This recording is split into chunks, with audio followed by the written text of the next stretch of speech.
अस्सलाम वालेकुम, मैं हूं इमरान हुसैन। नाज़रीन, ख़बर यह है कि बानी तहरीक इंसाफ इमरान ख़ान का वकील बदल गया।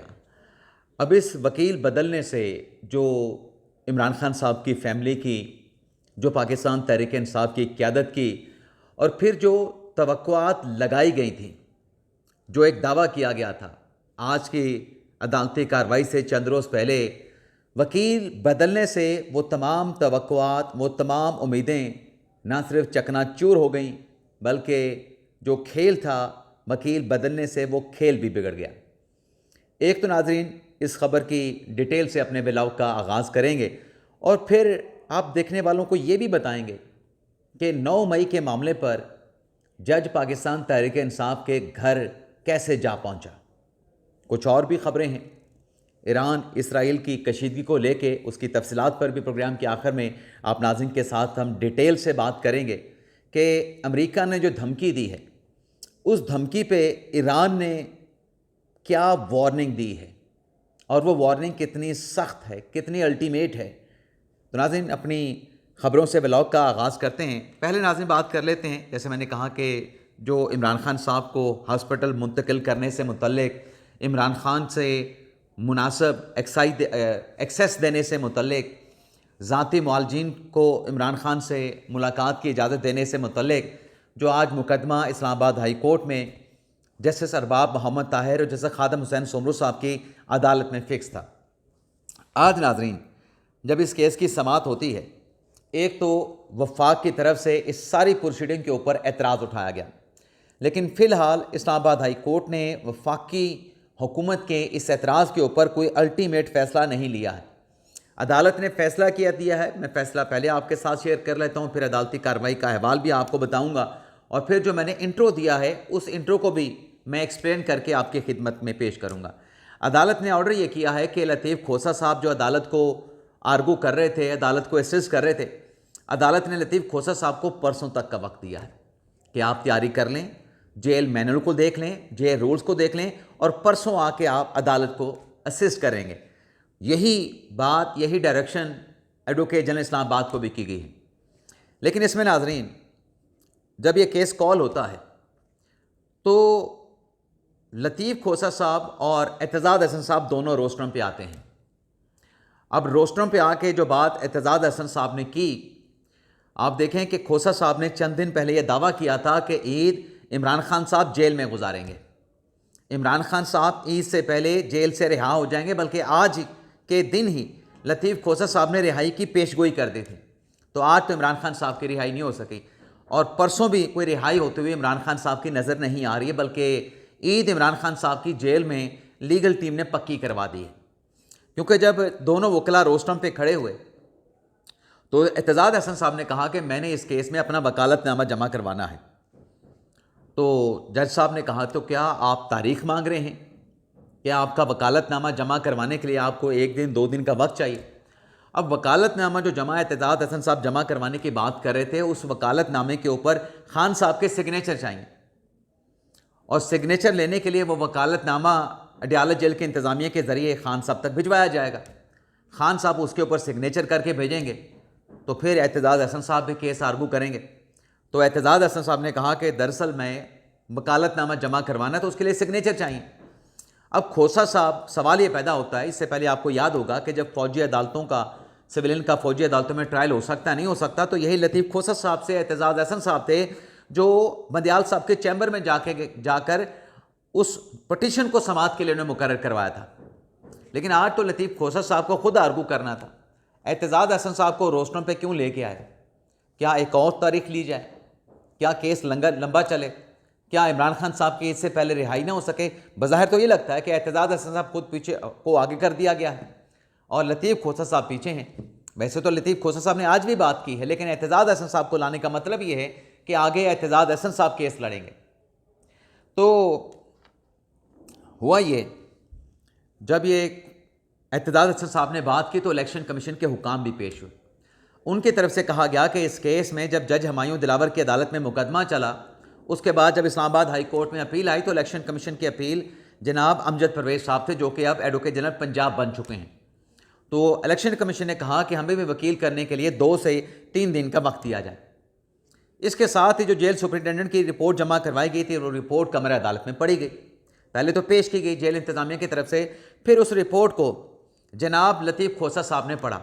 जज साहब के कहने पे उस रिपोर्ट को लतीफ़ खोसा साहब ने पढ़ा, जिसमें अडयाला जेल के इंतज़ामिया ने यह बताया, जिसे इंडोर्स किया एडवोकेट जनरल इस्लामाबाद ने, कि इमरान खान साहब का अपना अडयाला जेल में चेकअप किया गया, मुआयना किया गया और फिर इंजेक्शन लगवाने के लिए, ऑपरेशन के लिए नहीं, इंजेक्शन लगाने के लिए इमरान खान साहब को जो है वो मुंतकिल किया गया पेम्स हॉस्पिटल में, और उसका बाकायदा तौर पे प्रेस रिलीज जारी किया गया, एलामिया जारी किया गया।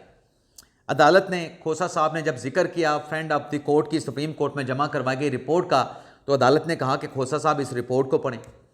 अब उस रिपोर्ट को जब पढ़ा खोसा साहब ने, तो उन्होंने सारी कहानी जो अदालती कार्रवाई में हुई कि 2023 में इमरान खान साहब अटक जेल में थे, उनकी हालत अच्छी नहीं थी, फिर अदालत ने ऑर्डर किया, उस ऑर्डर के ऊपर रिपोर्ट नहीं आई, और फिर जब 2026 में मुकदमा याही अब्दी साहब की अदालत में लगा तो फिर क्या कुछ हुआ, वो सारी कहानी लतीफ़ खोसा साहब ने बयान कर दी। लेकिन वफाक ने एतराज़ उठाया कि भाई यहाँ पर जो मुकदमा जिसके ऊपर आर्गू लतीफ़ खोसा साहब कर रहे हैं, ये केस काबिल समाअत ही नहीं है, ये एतराज़ उठा दिया। लतीफ़ खोसा साहब से अदालत ने यह इस्तफसार किया कि आप ये बता दें कि आप इस केस में चाहते क्या हैं, अदालत इस केस में कर क्या सकती है और किस हद तक अदालत आपको रिलीफ दे सकती है। जिस पे खोसा साहब ने कहा कि हम तो चाहते हैं कि इमरान खान साहब को हॉस्पिटल में मुंतकिल किया जाए। अब मुंतकिल करने से तो खान साहब घर नहीं चले जाएंगे, मुंतकली वाली बात को, इस मफरूज़े, इस दलील को लेकर भी अगर चलें तो अदालत अगर ये ऑर्डर कर देती है कि कोई ज़मानत नहीं, कोई रिहाई नहीं, खान साहब को ट्रीटमेंट के लिए हॉस्पिटल मुंतकिल किया जाए, ट्रीटमेंट के बाद वापस खान साहब को अडयाला जेल ला दिया जाए, मतलब अडयाला जेल मुंतकिल कर दी जाए, तो खान साहब कैसे फिर घर पे ईद गुजारेंगे। लेकिन जो बात खोसा साहब ने कही कि खान साहब को हॉस्पिटल मुंतकिल किया जाए, ज़ाती मुआलजीन को रसाई दी जाए, फैमिली के लोगों को मुनासिब रसाई दी जाए, तो इस पर अदालत ने उनसे कहा कि जो एलामिया है पेम्स हॉस्पिटल का, उसमें तो वाज़ेह तौर पे लिखा गया है कि जब खान साहब का प्रोसीजर या मेडिकल मुआयना हुआ, फैमिली के लोगों को भी इतला दी गई, जिस पे लतीफ़ खोसा साहब ने कहा कि नहीं, बिल्कुल ऐसा नहीं हुआ, फैमिली के लोगों को बिल्कुल मुतला नहीं किया गया। तो फिर अदालत ने उनसे कहा कि आप ऐसा कर लें, आप जेल रूल्स को देख लें, जेल मैनुअल को देख लें, अदालत का अख्तियार क्या है, किस हद तक अदालत जा सकती है, अदालत का दायरा अख्तियार क्या है, आप तैयारी करके आ जाएँ, परसों हम आपको सुनने के बाद इस केस का फैसला कर देंगे। तो ये हुआ है आज इस्लामाबाद हाई कोर्ट में। लेकिन इसके साथ साथ नाज़रीन, 9 मई का भी केस, जो कि 7 मार्च को ATC अदालत रावलपिंडी ने फैसला दिया, जिसमें हुआ क्या, जिसमें हुआ ये कि PTI के 47 अरकान को अदालत ने गैर हाज़िर होने पे, इश्तिहारी डिक्लेयर होने पे उनको कन्विक्टेड करार दे दिया।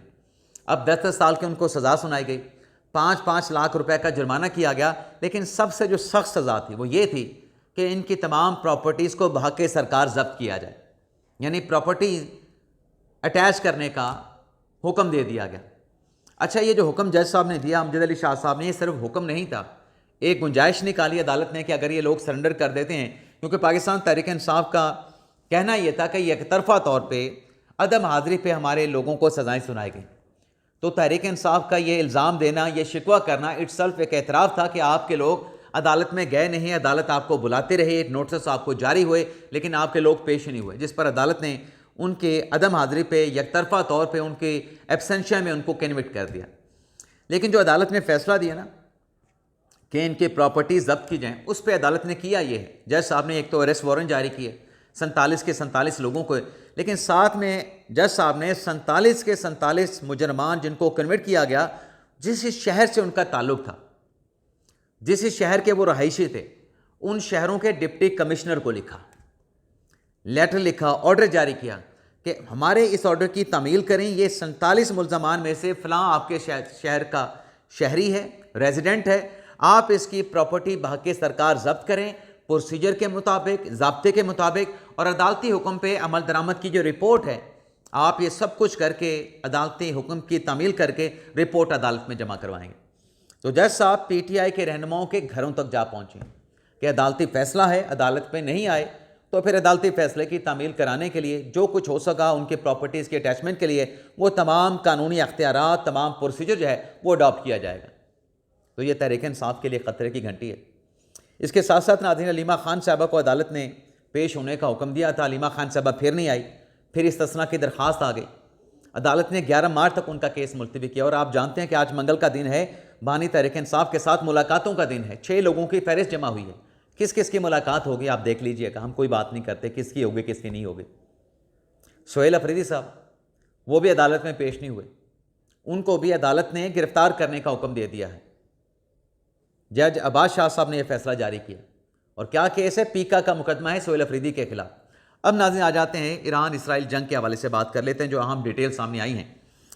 एक तो नाज़रीन अमेरिका की तरफ से जो थ्रेट किया गया, नए सुप्रीम लीडर जो कि बने हैं आयतुल्ला खामनेई शहीद के जो बेटे हैं मुज्तबा खामनेई, अब उनकी नॉमिनेशन और नॉमिनेशन के ऐलान के बाद रात गए हुआ ये है कि इस ईरान के ऊपर इसराइल और अमेरिका ने शदीद बमबारी की है।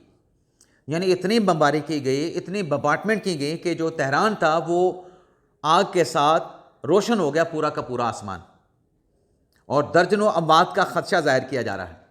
ये सुप्रीम लीडर के नाम के ऐलान के ऊपर किया गया।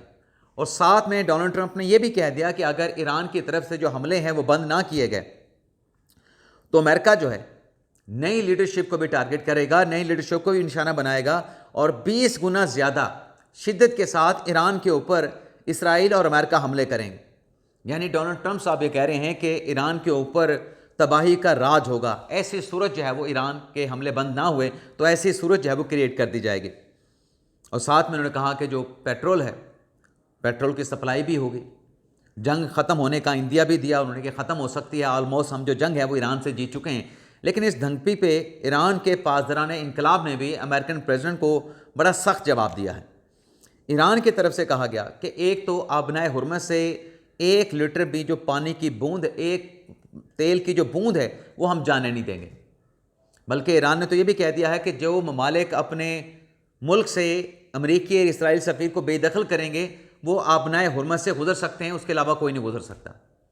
और साथ में पासदारान इनकलाब ने यह भी कहा है कि अमेरिकन प्रेसिडेंट का ये कहना कि जंग जो है वो जल्द ख़त्म होने वाली है, बल्कि अमेरिकन प्रेसिडेंट का ये कहना कि जंग तकरीबन ख़त्म हो चुकी है।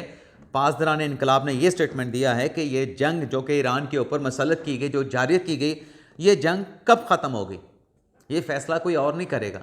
ये फ़ैसला अब ईरान करेगा। ईरान तय करेगा कि जो जंग छेड़ी गई है इसका ख़ात्मा कब होना है।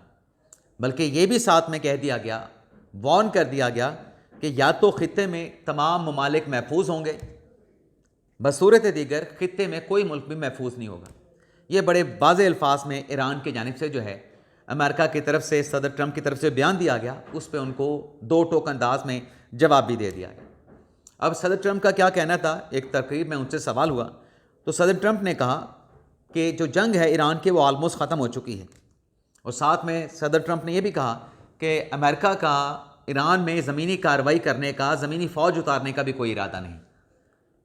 तो जंग ख़त्म होने का अगर इंदिया सदर ट्रंप ने दिया है तो ईरान फ़िलहाल वो कहता है कि हम 6 माह के लिए ये जंग लड़ने के लिए तैयार हैं। 6 माह एटलीस्ट हम लड़ सकते हैं, इससे ज़्यादा भी हम लड़ सकते हैं और तय भी हम करेंगे कि जंग कैसे ख़त्म होगी। लेकिन इसके साथ साथ नाज़रीन, बहरीन से एक भारतीय शख्स को गिरफ़्तार किया गया है जो कि इसराइली एजेंसी मुसाद का एजेंट निकला है। उसकी तस्वीर भी पब्लिक की गई है बहरीन की तरफ से। अब ये जो शख्स था जो कि मुसाद के लिए जासूसी कर रहा था, हसास मालूमात खलीजी ममालिक की अपना जो इसराइली एजेंसी मुसाद है उसके एजेंट को दे रहा था, ये वहाँ पे टेली कम्युनिकेशन इंजीनियर था और इसका नाम जो है वो नेतन मोहन बताया गया है। अब आप देख लें कि इंडियन जो शहरी हैं, इसराइल और इंडिया के आपस में अगर ताल्लुकात हैं, उन ताल्लुकात का फ़ायदा इसराइली एजेंसी मुसाद कैसे उठा रही है। अब इस शख्स की नेतन मोहन की गिरफ़्तारी के बाद जितने भी भारतीय खलीजी ममालिक में मौजूद हैं, क्या उनके ऊपर शकूक व शुबहात नहीं होंगे खलीजी ममालिक की जो सिक्योरिटी एजेंसीज़ की कि ये भी कहीं मुसाद के लिए काम ना कर रहे हैं? और इसमें पॉसिबिलिटी भी है, बहुत हद तक पॉसिबिलिटी है।